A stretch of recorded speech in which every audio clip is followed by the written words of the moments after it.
Certaines régions du continent africain ont durement fait face aux inondations. De Beledweyne au centre de la Somalie jusqu'à Bafoussam au Cameroun, en passant par Bangui, la capitale de la République centrafricaine, et une partie du nord-est du Nigeria, de vastes zones ont été submergées par la furie des eaux. Des terres agricoles englouties, des infrastructures et routes détruites, des éboulements de terrain, des milliers de personnes sans abri et des milliers d'autres ayant perdu la vie. Tel est le bilan que dressent ces catastrophes naturelles dans ces zones sinistrées.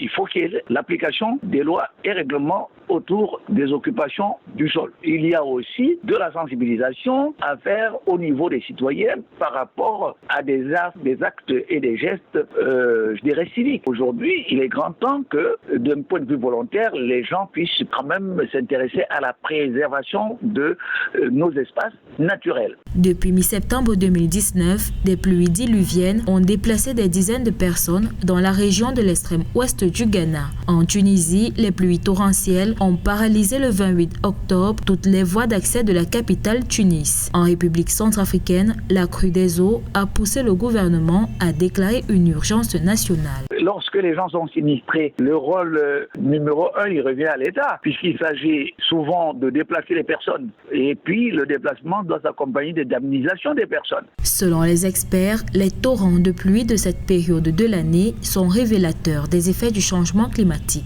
Les gouvernements et autres partenaires des pays victimes de ces catastrophes naturelles ont coordonné leurs activités afin d'apporter une réponse humanitaire et atténuer les effets de plus en plus graves sur les populations.